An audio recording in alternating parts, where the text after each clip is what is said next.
Então vamos falar sobre vocação hereditária. A gente conversou ao longo desse semestre que o quê? O sujeito morre, ele deixa de existir, portanto suas relações jurídicas transmissíveis são transmitidas para quem? Para aquelas pessoas que são chamadas a suceder, a ocupar o lugar deixado pelo morto. Tudo bem até aí? Agora a gente vai falar sobre justamente essa vocação hereditária, ou seja, as pessoas que podem ou que eventualmente não podem ser chamadas a suceder. Tudo bem? Então, só para vocês saberem, quais são os títulos que vocês já sabem? Quais são os títulos de vocação hereditária? Ou seja, quais são os meios pelos quais alguém é chamado a suceder? Vocação por causa de chamado a suceder. Quais são os meios pelos quais alguém é chamado a suceder? Diga aí, Vitória. Perfeito, Adilane. Então, a futura monitora de sucessões. Exato. Daqui a pouco. Então, existem dois títulos de vocação hereditária, a lei e o testamento. Tudo bem? Você pode ser chamado a suceder por lei ou por testamento. Nós temos aqui, e agora a gente vai conversar sobre regras gerais de quem pode ser chamado tanto por lei quanto por testamento. E na sequência a gente vai estudar regras específicas de quem pode ser chamado especificamente por testamento. A lei não vai chamar essas pessoas, mas se o testador quiser fazer um testamento chamando essas pessoas a suceder, ele poderá fazer, tudo bem? Daqui a algumas aulas, vai ser nossa primeira aula sobre sucessão legítima, a gente vai ver quem são as pessoas que de fato a lei chama a suceder. Tudo bem? Só para recapitular, agora a gente vai conversar em quem pode ser chamado a suceder, tanto por lei quanto por testamento, e depois quem pode eventualmente ser chamado especificamente por testamento. Tudo bem?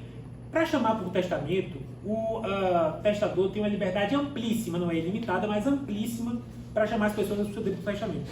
Já pela lei, que é outro título de vocação hereditária, há uma previsão específica das pessoas que são chamadas e na ordem que elas são chamadas. A gente vai estudar isso com calma daqui a 3 semanas, tá vendo? Tudo bem até aí? Beleza? Então vamos ver quem é que pode ser chamado a suceder.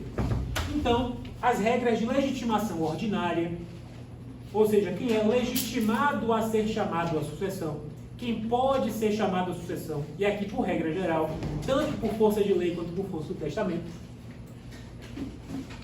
que está previsto no artigo 1798 do Código Civil, são as pessoas que no momento da abertura da sucessão estão vivas ou pelo menos já concebidas. Quem é que pode ser chamado à sucessão? Quem é que pode receber herança? E aqui herança em sentido amplo, que envolve herança e legado. Quem é que pode receber herança? Quem é que pode ser chamado de sucessão? Quem, no momento da abertura dessa sucessão, está vivo ou pelo menos já concebido. Quando eu falo que está vivo, significa que nasceu com vida e que ainda não morreu. Por quê? Porque morto não pode herdar. Por que morto não pode herdar? Não existe. Porque a sucessão existe justamente porque o morto não pode ocupar relações jurídicas.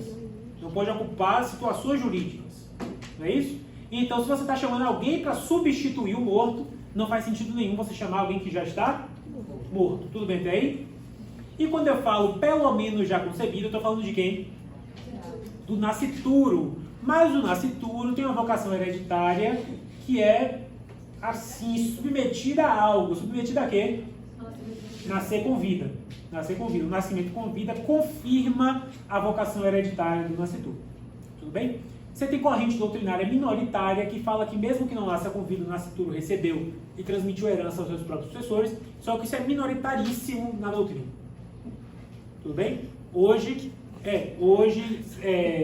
praticamente absoluto, quase todo mundo diz, não, só vai receber herança, só vai confirmar a vocação hereditária caso o nascituro nasça com vida. Então, ou pelo menos o sujeito está concebido, ou pelo menos é nascituro, ou é uma pessoa que já nasceu com vida e que ainda não morreu. Só que, eventualmente, vai haver alguém que poderia ser chamado à sucessão, mas que no momento da abertura da sucessão já está morto. Vamos lembrar que Larissa deixou 2 filhas. Quem é a filha de Larissa? Carla e Adilane. Só que a Adilane morreu antes de Larissa, concorda comigo? Se a Adilane estivesse viva no momento da abertura da sucessão, ela herdaria, dividiria a herança com Carla. Tudo bem? Só que a Adilane morreu em 18, Larissa morreu em 22. No momento que Larissa morreu, Edilane já estava morta. Se estivesse viva, receberia herança, concorda comigo? Mas ela já estava morta, pode receber herança. Edilane vai ser chamada àquela sucessão? Não, por que não? Porque ela está morta, ou seja, ela é pré-falecida. Por que pré-falecida? Porque já morreu antes da abertura da sucessão de que a gente está tratando agora. Se Edilane é filha de Larissa, Edilane morreu em 18, e agora a gente está falando da sucessão de Larissa, morta em 22.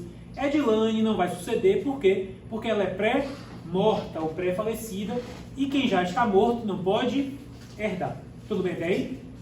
As consequências disso são várias. São várias. Vai depender de se Edilane era a única filha, vai depender de se Edilane tinha descendentes, vai depender se Edilane tinha ou não tinha irmãos e irmãs. E aí, se não tinha mais nenhum descendente, se havia ascendentes, etc. E assim por diante. Mateus. Isso vai interferir, por exemplo, no caso de dois cônjuges em que um deles tem filhos não dessa relação conjugal.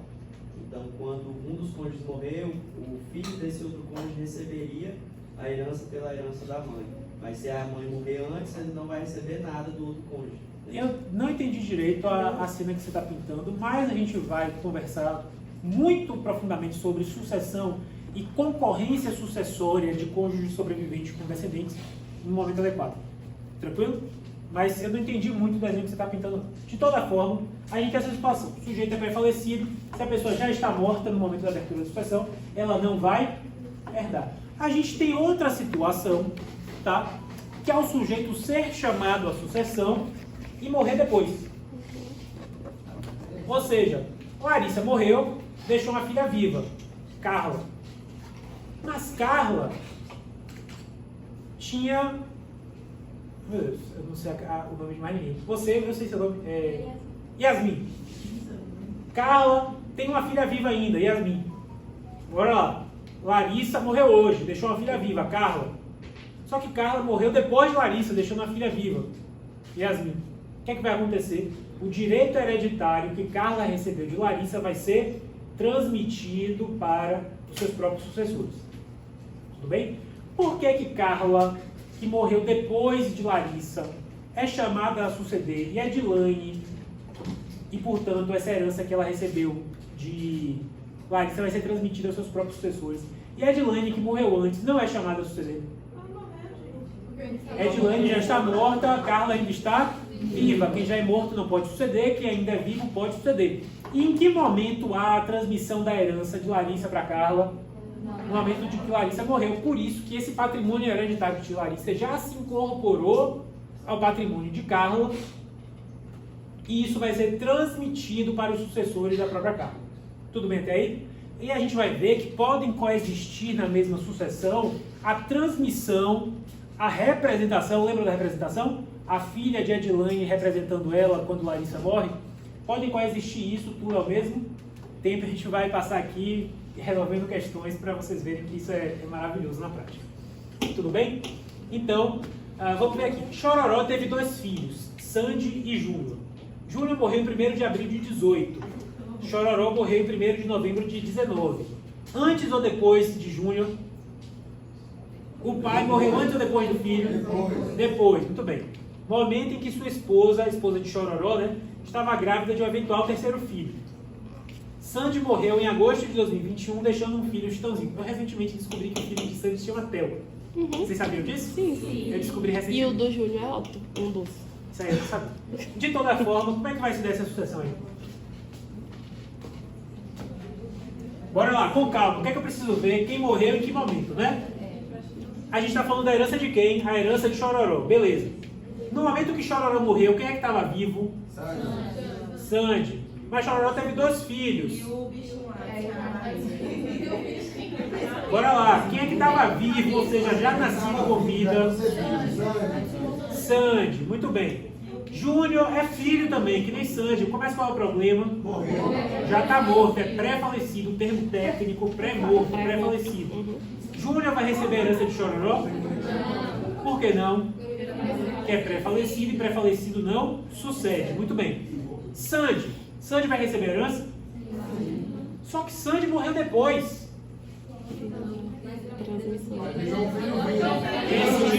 Esse direito sucessório em relação a Chororó que Sandy recebeu, em que momento? No momento que Chororó morreu, é transmitido para o seu filho Chitãozinho. Tudo bem? E esse eventual terceiro filho de Chororó, acontece o que com ele? Vai receber herança?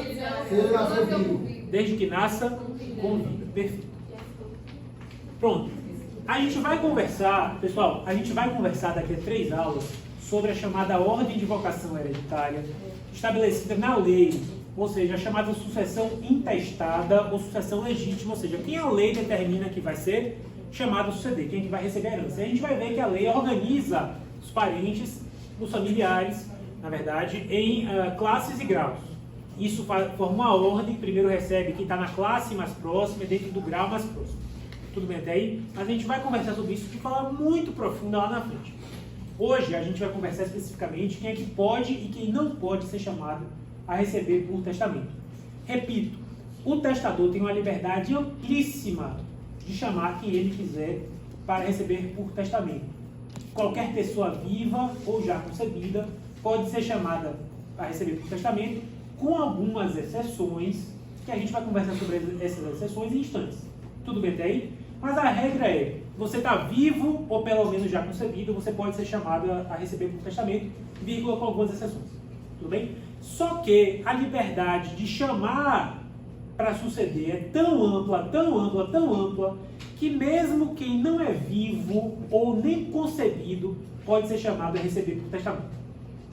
Tudo bem? Vou repetir, a liberdade de instituir herdeiro testamentário ou legatário é tão ampla que pode ser feita em favor, inclusive, de pessoas que no momento da abertura da sucessão não estejam vivas ou não estejam ao menos concebidas. Tudo bem? Então vamos conversar sobre isso. Em primeiro lugar, pessoas que ainda não estão concebidas, ou seja, chamada prole eventual. Por testamento, eu posso beneficiar pessoas que sequer foram concebidas. Ou seja, que sequer no momento da abertura da sucessão constam como nascituros. Prof, no caso daqueles processos de inseminação artificial, tipo, sei lá, a mulher fazer tratamento de câncer, faz lá, está dentro desse contexto ou aí já está... Então, nenhum nem no outro. Esse, inclusive, foi o tema do meu TCC de graduação e da minha dissertação de mestrado. E eu quase essa semana postei o texto, um artigo que eu publiquei sobre isso para vocês lerem, mas eu falei, não, eles estão lendo demais coisa que eu escrevo, vou dar uma folga para eles. Mas esse foi o tema da minha dissertação de mestrado. Qual é o problema? O filho concebido por reprodução assistida pós-mortem é filho. E, em tese, figura em primeiro lugar na ordem de vocação hereditária e tem que receber herança, pelo simples fato de ser filho. Concorda comigo? Só que ele viola o princípio da coexistência. Qual é o princípio da coexistência? Ter que estar vivo ou pelo menos já concebido no momento da abertura da sucessão. Porque no momento da abertura da sucessão ainda não há concepção. Há o quê? Material genético criopreservado que ainda não foi utilizado para concepção. Tudo bem? Então, você vai ter uma parte da doutrina dizendo, se não está concebido no momento da abertura da sucessão, não vai herdar. Regra do 1798. Você tem outra parte da doutrina dizendo, não, ele pode ser chamado a suceder por testamento desde que haja previsão testamentária nesse sentido. E você vai ter uma parcela da doutrina com a qual eu me filio, que diz, não, tem que receber herança. Só que mesmo, independentemente de testamento, porque é filho. Só que mesmo essa parcela da doutrina, que diz que tem que receber herança, se divide. A herança legítima, a herança por testamento, se divide. Por quê? Vai ter gente que vai dizer, esse prazo de espera se aplica por analogia, ou seja, vai receber herança desde que seja concebido em até 2 anos da morte. E outra parte da doutrina não diz, esse prazo de espera não se aplica porque é para sucessão testamentária, aqui a gente está falando de sucessão legítima e as razões são diferentes. E eu sou adepto dessa última ideia, que tem que receber independentemente de quando for concebido. Qual é a solução que a gente tem? Nenhuma. Não há um argumento assim, o último, não há... Houve algumas tentativas de enunciado de Jornal do Direito Civil de colocar essa vocação condicional ao prazo de 2 anos. Nas 2 oportunidades que eu estive na jornada em que isso foi levantado, eu lutei bravamente contra a aprovação desses enunciados. Nessa última não levaram, ainda bem. Mas a gente não tem decisão de STJ, a gente não tem nada que dê uma luz de como esse caso seria decidido. Recentemente, o cantor do Roupa Nova surgiu essa situação de que a viúva poderia utilizar o material genético dele criopreservado para reprodução assistida pós-mortem e que isso poderia gerar problemas sucessórios. Acabou que isso não deu andamento, né? Não sei como é que ficou, mas é uma discussão que já há bastante tempo. Que não há uma resposta positivada e não há uma corrente doutrinária que prevaleça sobre isso. Isso é um tema muito polêmico. Tudo bem? E se o órgão já estiver fecundado e eles guardarem isso? A doutrina majoritária diz que se já está fecundado, entra como vocação hereditária. O que vai ser problemático é só resolver essa situação depois que quem tiver recebido a herança no momento da abertura da sucessão, né, quem já está vivo, puder alegar depois que adquiriu por uso capião, por exemplo. Esse tipo de disputa é muito mais complicado e vamos lembrar que esse embrião criopreservado, a situação dele é mais tranquila, porque ele já tá concebido. Mas não é tão tranquilo assim, porque tem as pessoas que receberam no momento da abertura da sucessão, e o direito delas. Enfim, isso é maravilhoso. Quem quiser pesquisar sobre isso, fala comigo. Tá? De toda forma, o testador pode estabelecer em testamento dizendo que beneficia os futuros filhos que a Edilane tiver. Eu não quero beneficiar a Edilane, eu quero beneficiar quem? Os filhos dela, que ela eventualmente tiver. Beneficia os filhos que Thalita tiver. Não quero beneficiar a Thalita, quero beneficiar quem? Os filhos de Thalita. Esses filhos de Edilane e esses filhos de Thalita não precisam sequer estar concedidos no momento da abertura da sucessão. Só que a lei fala o seguinte: para que os filhos de Edilane recebam, ou para que os filhos de Thalita recebam, deve ter havido a concepção em até 2 anos a partir da abertura da sucessão. Ou seja, a lei aceita um período dentro do qual o patrimônio hereditário direcionado a essa prole eventual. Por que prole eventual? Porque pode ser que essa prole venha existir, pode ser que não surja. Né? Pode ser que Thalita tenha filhos, pode ser que a Edilane não tenha. Tudo bem?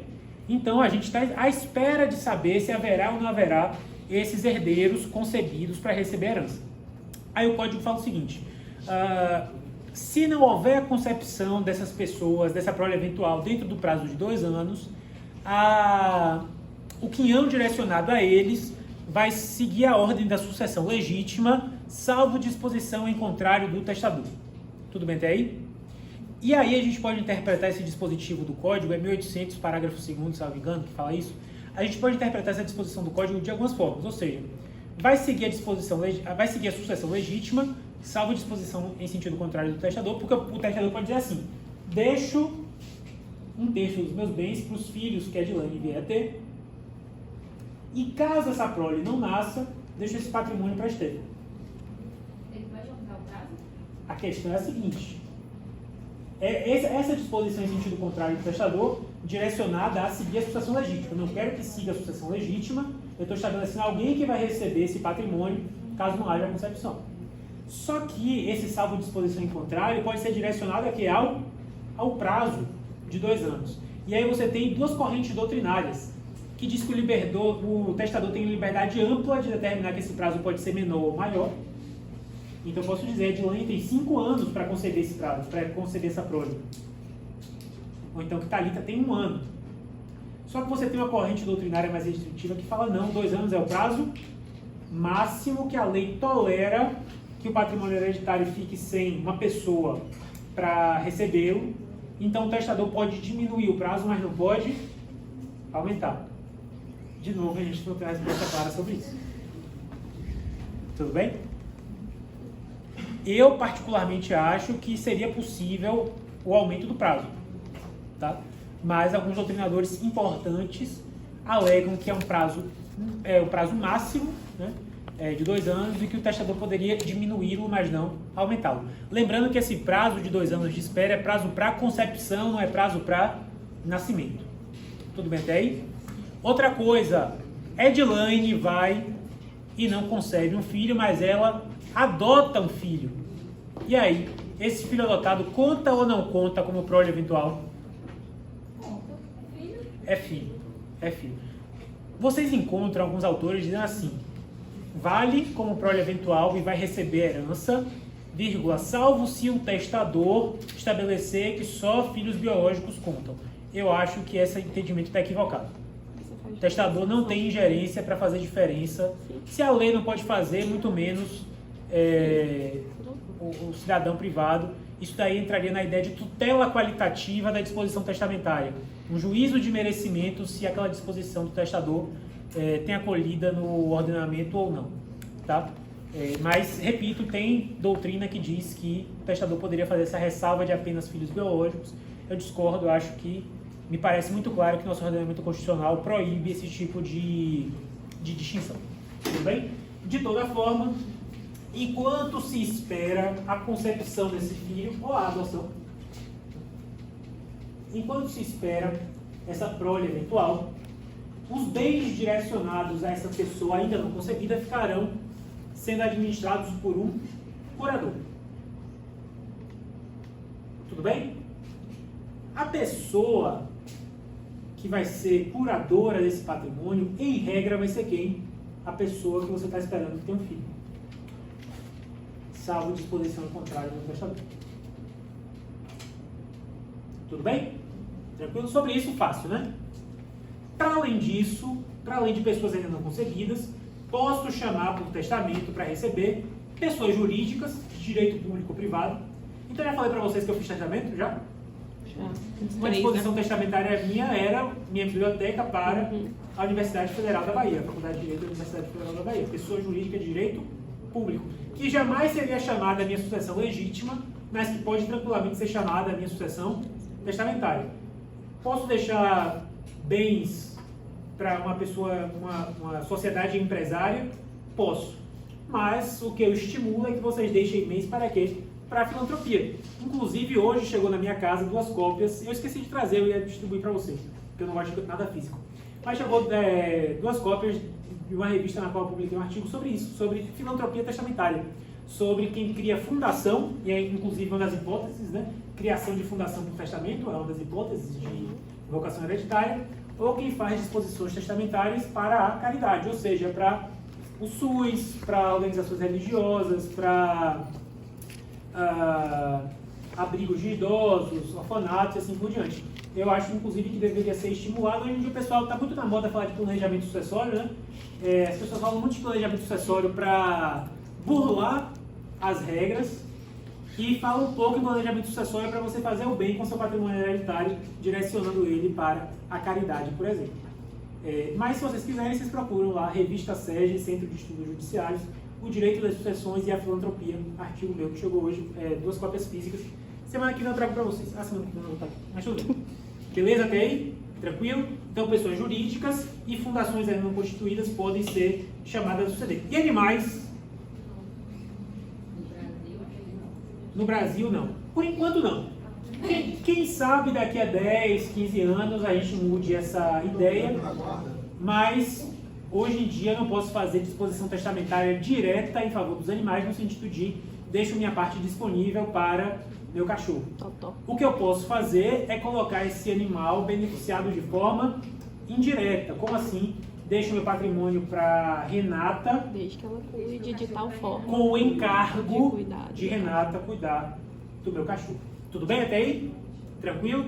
Só que eu falei para vocês que a liberdade de testar é amplíssima, mas não é ilimitada, porque existem restrições. Por quê? Porque algumas pessoas são proibidas de receber testamento. A lei proíbe 4 categorias de pessoas que estão proibidas de receber testamento, uma em qualquer testamento, 3 categorias em testamentos específicos.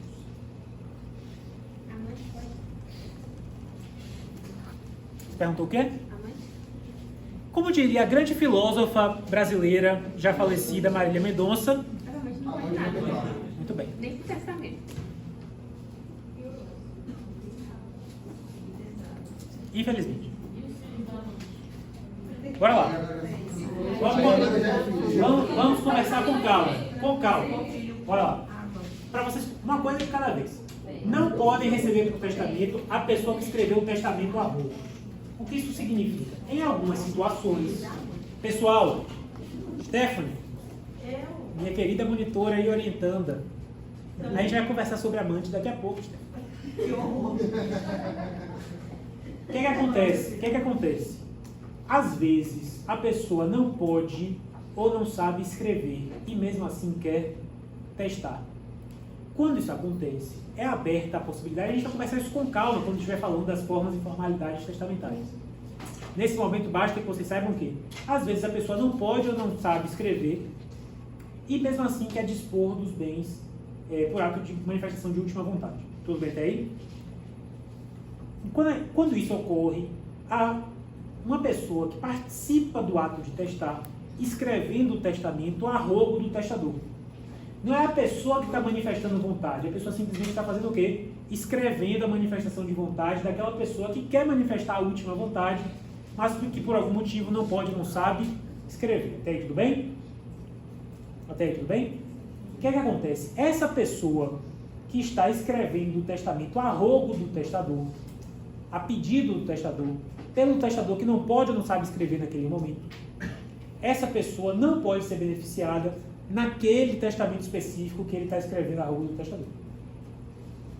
Pode ser beneficiada em qualquer outro testamento que aquela pessoa fizer, menos naquele testamento que ele está escrevendo a rogo. Qual é a lógica disso? Para não fazer uma disposição testamentária em meu favor, bonitão lá, né? Como único herdeiro. Fraudando a disposição de última vontade. Isso é para garantir a rigidez na manifestação de última vontade. Isso parece óbvio, né? A lógica é idêntica em se tratando dessa última hipótese aqui, do tabelião, escrivão, comandante, ou seja, do oficial público ou comandante da aeronave ou da embarcação em que o testamento é feito, pelo mesmo motivo, para evitar que o quê? Na hora de redigir as disposições testamentárias, seja inserida de forma indevida uma disposição em favor daquela própria pessoa que está redigindo. Tudo bem até aí? Então, a primeira e a última hipótese, a lógica é a mesma. A segunda hipótese, que é a hipótese das testemunhas do testamento. A gente vai conversar, falando lá de testamentos, que quase todos os testamentos precisam de testemunhas. Tem uma hipótese específica que não pode, que se popularizou muito durante a pandemia, mas todas as outras modalidades de testamento precisam de testemunhas. E quem serve como testemunha de um testamento não pode ser beneficiado naquele testamento. Poderia ser beneficiado em qualquer outro testamento que aquela pessoa fizer, exceto naquele que está servindo de testamento, de testemunha. Qual é a lógica? Se não ficar de cutuca do lado, né? Meio que fazendo pressão, coagindo, para aquele testador fazer uma disposição em seu favor, para assegurar que a vontade seja livre, sem pressões. Tranquilo até aí, né? Perfeito? Alguma dúvida? Agora a gente tem a hipótese mais polêmica, que merece a polêmica mesmo, que o testador casado não pode beneficiar em testamento o seu concubino. No popular, o seu amante. E aí que tá. Isso não é por razão de segurança. Não é para assegurar uma livre manifestação de vontade, não é para assegurar uma perfeita manifestação de vontade. Isso é com base em um fundamento exclusivamente moral. É uma das várias hipóteses em que o Código Civil de 2002, em especial o livro 5 da parte especial, ou seja, o livro do direito das sucessões, é extremamente conservador em matéria familiar. Tudo bem? A gente conversou lá em Direito das Famílias, para quem pegou família, espero que a maioria de vocês, que hoje em dia é equivocado se falar de um interesse superior da família em relação aos seus integrantes. A família é funcionalizada em favor dos seus integrantes e não vice-versa. Só que, então, por isso que a gente não pode falar pelo bem da família. Antigamente você não podia divorciar, ou divorciar era um parto, né? Por quê? Pelo bem da família, para manter a família unida, mesmo que às custas da felicidade das pessoas envolvidas naquele casamento fracassado. Isso superou. A ideia a família é funcionalizada aos seus integrantes e não vice-versa. Só que aqui a gente encontra, na grande maioria dos manuais, qual é a justificativa para essa proibição? da disposição testamentária em favor do amante, o bem da família, a proteção da família, e não qualquer família, família, entre aspas, legítima, né, casamentária. Repito, um reflexo do conservadorismo familiar do Código Civil, em especial em matéria de direito das sucessões.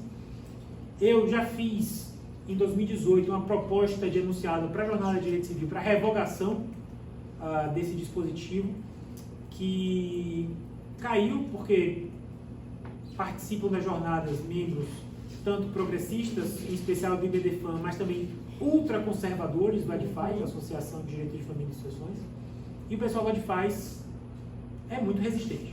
Né? É muito resistente. Para ele, se pudesse voltar ao Código de 16, acho que seria progressista até demais. Então, a proposta não foi aceita. Para todos os efeitos, ainda está em vigor. Então, o que é que a gente sabe? Apesar de grande parte da doutrina dizer que essa proibição é inconstitucional, nunca houve, pelo menos ainda não houve, e não parece que haverá, porque o Supremo Tribunal Federal também é muito refratário à proteção do concubinato. Não haverá, pelo menos a curto prazo, declaração de inconstitucionalidade desse dispositivo. Para todos os efeitos, ele continua produzindo efeitos no sentido de que amante não pode ser beneficiado em testamento. Tudo bem? O código, e aqui eu quero chamar a atenção para duas coisas. Aqui eu estou falando necessariamente de amante, eu não estou falando de companheiro, não estou falando de união estável. Porque se há união estável, há proteção jurídica e o companheiro tanto vai receber por sucessão legítima, quanto, se for beneficiado em testamento, também por sucessão testamentária. Não há qualquer impedimento de benefício ao companheiro. O impedimento é de benefício testamentário ao concubino, que não se confunde com companheiro. Vocês estão cansados de saber essa distinção. Inclusive, pessoas casadas podem constituir união estável. Em que momento? Desde que esteja separado. Desde que esteja perfeito, amigo. Desde que já estejam separados. Se a pessoa está casada, mas ainda não está separada e mantém uma relação, essa relação é o quê? Concubinato, e, portanto, essa pessoa dessa relação concubinária não poderá ser beneficiada em testamento. Então, não estou falando de união estável. Tudo bem até aí? E outra ressalva. O código fala assim: o concubino do testador casado não pode ser beneficiado em testamento, salvo separação de fato por mais de 5 anos sem culpa do testador.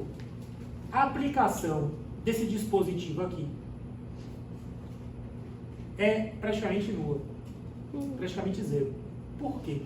Porque se há separação de fato por mais de 5 anos, se há separação, já não há casamento, já não há sociedade conjugal. Se não há mais sociedade conjugal que se rompe no momento da separação, é possível constituir o quê? União estável. Existe prazo mínimo para a constituição de união estável? Não. Basta o quê? Que se preencha a ideia da posse do estado de casados. Então, se eu estou falando aqui de uma separação de fatos por mais de 5 anos, já não estou mais falando há muito tempo de concubinato. Estou falando de quê? De união estável. E união estável pode ser beneficiada por testamento. O companheiro pode ser beneficiado por testamento. Tudo bem? Por isso que é importante vocês relembrarem o direito de família. Você queria falar alguma coisa? Em relação à união estável, por exemplo, quando é que eu posso considerar o termo de início? Porque é bem subjetivo, né? O termo de início. A partir do momento em que se configura a posse do estado de casados. A prova específica disso vai ser difícil, a menos que haja um contrato de união estável, uma escritura, eventualmente, de união estável, estabelecendo o início. Se isso não for feito, é possível provar, mas é uma prova mais complicada para você estabelecer a partir de que momento houve convivência pública, contínua e duradoura com o propósito de constituir família, ou seja, a partir de que momento houve posse do estado de casados. Mas isso é mais matéria probatória do que jurídica. Isso é muito complicado, por exemplo, quando há uma separação de fato seguida de uma união estável. Porque provar a separação de fato por si só também já é muito difícil. No caso que eu estou falando, no caso concreto, é um caso em que o de cujos era casado, no caso da requerente, e ele morreu, mas há muito tempo ele teve a separação, e ele estava com união estável com com outra pessoa que está requerendo. Olha, eu vou te contar a situação pior. Vou te contar um cara, eu mandei isso para Ana Paula, eu acho. Um cara que viveu durante 20 anos em união estável com a mulher, mas nunca fez escritura pública. 2 semanas, um pouco mais antes de morrer, foi e casou com outra. Ser humano, vocês acham que minhas questões, minhas provas são criativas? Ser humano é muito mais. Mas é isso aí, eu preciso provar em que momento houve a separação de fato. Por quê? Porque aí é rompida a sociedade conjugal, estou livre para constituir união estável. E aí eu preciso provar em que momento houve a constituição da união estável. É massa que hoje em dia as pessoas elas estão tendo cada vez mais conhecimento sobre as questões de união estável, então as pessoas elas estão buscando juntar essas provas ainda que não... E hoje em dia tem festa de início de união estável, não é só festa de casamento, não. Hoje em dia tem festa de... É verdade, festa de início de união estável. É verdade. Eu não sou casado. Eu fiz festa de início de união estável. Para todos os efeitos a gente chama de casamento, por quê? Porque é posse do estado de casados. Matheus. Essa proibição também funciona se a relação não for casamento ou união estável? Em tese não. Tá? Apesar de que você também tem uma séria situação de refração à ideia de uniões estáveis paralelas. Ou seja, em tese, as uniões estáveis paralelas não produzem efeitos, quaisquer efeitos. Né? Você tem correntes doutrinárias que vão dizer que apenas a primeira produz efeitos, a segunda não. Você tem correntes doutrinárias e jurisprudenciais que vão dizer que nenhuma das duas produz efeitos. Mas por que aqui que eu estou falando que em tese não se aplica essa proibição? Porque aqui é norma proibitiva e limitativa da autonomia privada, a gente tem que interpretar de que forma? De forma restritiva. Bem? Então, se por exemplo, se a gente adota a ideia de que a outorga conjugal, que é limitativa da autonomia privada, se aplica apenas ao casamento na união estável, então a proibição aqui se aplicaria apenas ao casamento na união estável, pela ideia da interpretação restritiva de normas limitativas da autonomia privada. E aí o código fala expressamente do testador casado. A guisa de curiosidade, no código de 16, o testador casado não podia deixar para a amante dele, mas a testadora casada podia deixar para o seu amante. Por quê? Porque a lei proibia a investigação póstuma da vida íntima daquela mulher casada. Para quê? Para poupar a honra do marido viúvo. A lógica era essa mesmo. A proibição era do testador casado deixar para sua amante e não vice-versa. É verdade. Então aí tem uma diferença prática entre o união estável e o casamento, assim, de relevância. E digo mais, é porque hoje o código fala assim, o concubino do testador casado a gente entende como gênero neutro, né? Talvez no futuro a gente fale concubine do testador e casade. Mas no código de 16 era para concubina do testador casado. E que não se aplicava ao concubino da testadora casada. Olha como os tempos dizem muita coisa. De toda forma, se há uma disposição testamentária em favor de qualquer uma dessas pessoas, quem escreveu a rogo o testamento, as testemunhas, concubino ou o oficial público, né, tabelião, comandante, etc., essas disposições são nulas. Isso daqui é uma contraposição, vamos lembrar, que se eu fizer uma doação para minha amante, essa doação é anulável, perfeito, artigo 550 do Código Civil. Se eu fizer uma disposição testamentária, essa disposição é nula. Tudo bem? Só a disposição, o resto do testamento tá? Ok. A menos, claro, que haja alguma disposição subordinada a essa, mas a regra é, o que é nula é a disposição, não é o testamento como um todo. Tudo bem até aí? No mais, também serão nulas, e alguém fez essa pergunta aí mais cedo, também serão nulas disposições simuladas, seja por simulação subjetiva, seja por simulação objetiva. E qual é a simulação objetiva aqui? Simulação de contrato oneroso. Como assim simulação de contrato oneroso? Sou casado com a Ariane e Carla é minha amante. Posso fazer disposição testamentária para Carla? Não. Mas eu quero beneficiar a Carla no meu testamento. O que é que eu faço? Uma disposição testamentária dizendo: peguei 100 mil reais emprestado com Carla e não paguei. Faço uma confissão de dívida com base em um contrato que não existe. Isso é o quê? Simulação. eu quero a aparência da confissão de dívida, mas a substância não existe. Eu quero o que, na verdade? Dispor, fazer uma disposição testamentária para ela. Essa disposição simulada é uma disposição nula. E também é nula a disposição simulada por interposição de pessoas. O que é interposição de pessoas? Simulação subjetiva. Eu faço um negócio com Thalita, mas eu quero a aparência do negócio com Thalita, porque na substância eu quero um negócio com Larissa.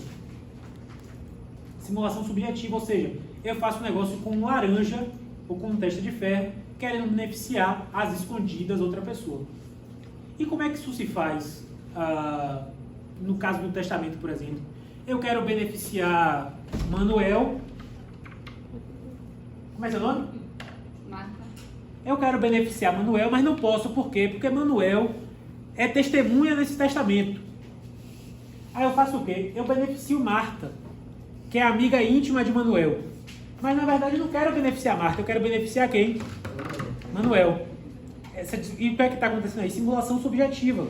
Eu estou fingindo que estou beneficiando uma pessoa, mas na verdade estou beneficiando outra. Nesse caso específico, a pessoa que quer ver declarada nula essa disposição precisa fazer prova, né? Que eu beneficiei Marta, na verdade querendo beneficiar Manuel. Tudo bem até aí? Mas existem algumas situações em que a lei presume que há simulação subjetiva. A lei presume que há interposição de pessoas. E que, portanto, já aplica desde logo a nulidade nesses casos. Em que situações? Quando eu beneficio os familiares das pessoas não legitimadas a suceder. Ou seja, quando eu beneficio os ascendentes, descendentes, cônjuges e companheiros daquelas pessoas não beneficiadas, não legitimadas a suceder. Ou seja, se Carla é minha amante, eu não posso beneficiar os pais dela. Porque a lei presume que eu estou fazendo o quê? Interposição de pessoas. Se Thalita é a pessoa que escreveu o testamento a rogo por mim, eu não posso beneficiar o cônjuge dela, porque a lei presume o quê? Interposição de pessoas. Se Stephanie é testemunha do meu testamento, eu não posso beneficiar o filho dela. Por quê? Porque a lei presume que há interposição de pessoas e em qualquer dessas hipóteses a disposição vai ser nula. Tudo bem até aí? Só que a gente tem uma situação especial. Que situação especial é essa? Que a lei trouxe um caso muito específico, de forma expressa, com base em jurisprudência simulada do Supremo Tribunal Federal, de decisões na época que o STF interpretava a lei federal, que estava interpretando o Código 16, e que o Código trouxe esse entendimento do Supremo Tribunal Federal, o Código de 2002 trouxe expressamente para o Código, que é o quê? Pode ser beneficiado em testamento o filho do concubino, que também seja filho do testador. Ou seja, você que perguntou, filho da amante, qual é seu nome? Érica. Sua primeira aula hoje? Não. Não? Muito prazer. Você perguntou assim, e o filho da amante? A resposta é, depende. Porque se for filho só da amante, não pode receber. Se for filho com a amante, pode. Mas aí que está. O Código e o próprio STF lá atrás nem precisavam dizer isso. Tudo bem, o STF precisava porque era na época do Código 16, mas hoje em dia já é outro mundo, né? Por que não precisava dizer? Porque esse sujeito que é filho com a amante não vai receber, não importa que ele seja filho com a amante. E se ainda Filho? que já existia uma relação de socioafetividade com primos? Aí é outra situação. Pô, excelente É bom, pergunta. mas é. Excelente pergunta. Mas bora lá. Bora lá. Se é filho com a amante, é irrelevante o fato da dele. mãe dele, desse filho, Ser amante. ser amante, Porque ele e é portanto filho. não legitimada. Porque ele é filho, ele vai receber pelo fato de ser filho, independentemente da origem dele. Vamos lembrar, a Constituição proíbe distinção pela origem. Só que aí o Código fala só do filho com a amante, que tudo bem, pode ser a hipótese mais comum. Mas nada impede que o filho também seja com a testemunha do testamento. Eu chamar a mãe do meu filho para testemunhar um testamento meu que eu estou beneficiando ele. Pode não ser minha concubina, pode ser minha ex-mulher. Né? Por que essa pessoa pode receber? Pelo simples fato de ser meu filho. Pelo simples fato de ser meu filho. O Código fala expressamente filho do concubino, né? Que também seja do testador. mas nada impede que seja o filho de qualquer outra pessoa não legitimada, pelo simples fato de serem filhos. Aí a Ariane perguntou assim, e se esse filho da amante disser que há uma relação de socioafetividade com o testador? Aí eu digo, é uma excelente pergunta, mas é fácil de responder. Por quê? Porque se é filho socioafetivo, é filho. É filho. E se for filho adotado junto com a amante, é filho. Independentemente. Vai ser difícil essa adoção sair. Mas se configurando como Não, filho é um direito vai ser dele. difícil, mais ou menos. Por que difícil, mais ou menos? Porque, eu sempre digo, em matéria de direito de criança e adolescente, todas as normas jurídicas são sempre sugestões, nunca regras rígidas e imutáveis. Por quê? Com base nas circunstâncias concretas, com base no princípio do melhor interesse da criança e do adolescente, o que é passa a não ser e o que não é passa a ser. Hoje em dia até está se normalizando a adoção de neto por avô. Antigamente era excepcionalíssima, hoje em dia, esse ano teve umas 3 decisões nesse sentido. E professor, e a interposição de pessoas com herdeiro? Por exemplo, o filho do amante que também é filho do testador, certo? Aí ele quer beneficiar a amante, mas tem o filho dele que é herdeiro dele, que é filho da amante. Mas é um direito do filho. Não há o que ser feito nessa hipótese. É um direito do A filho. disposição é Mesmo válida. Não. se provar que ele Não há o que ser feito nesse. Não há o que ser feito nesse. Você vai Tem um comprometer o simples direito fato de do ser- filho. Tudo bem? Então vamos ver aqui. Jorge é casado com Maiara. Vamos aqui terminar para a gente dar um intervalo. Jorge é casado com Maiara. Tiveram 2 filhos, Bruno e Marrone. Acompanhem, a situação vai ficando complexa. Tiveram 2 filhos, Bruno e Marrone. Jorge tem uma amante, Simone, e um filho com ela, Mateus. Marrone morreu em 2015. Marrone morreu quando? Antes ou depois de Jorge? Jorge tinha feito um testamento em 2014, deixando 10% do seu patrimônio para Simone, 10% para o eventual filho ainda não concebido de Marrone, outro 10% para a prole eventual de Bruno e sua casa de praia para Mateus. Jorge morreu em 2017 e até hoje Bruno não teve filhos. Sobre os diferentes títulos sucessórios acima, diga sua natureza jurídica se serão juridicamente eficazes. Muito bem, Jorge morreu em 2017 e teve 2 filhos com Maiara, né? Bruno e Marrone. Marrone morreu em 2014. 2015. 2015. Marrone é o quê? Pré-morto. Marrone vai receber? Não. Muito bem. Bora lá. Jorge fez um testamento em 2014, deixando 10% do patrimônio para Simone. E aí? Simone pode receber? Por que não? Jorge é testador casado, Simone é amante, portanto essa disposição é nula. Discordemos o quanto queiramos, mas para todos os efeitos a disposição é nula. Perfeito. Deixando 10% para Simone, 10% para um eventual filho ainda não concebido de Marrone. E essa disposição testamentária aqui? É uma disposição válida? Sim, eu posso deixar para um filho ainda não concebido. Qual é o problema dessa disposição? Não vai produzir. No momento da abertura da sucessão em 2017, essa pessoa já estava morta, portanto não haverá prole eventual, salvo a excepcional hipótese de reprodução assistida pós-mortem. Que a questão não traz. O que eu não trago, então vocês não podem presumir. Né? Muito bem.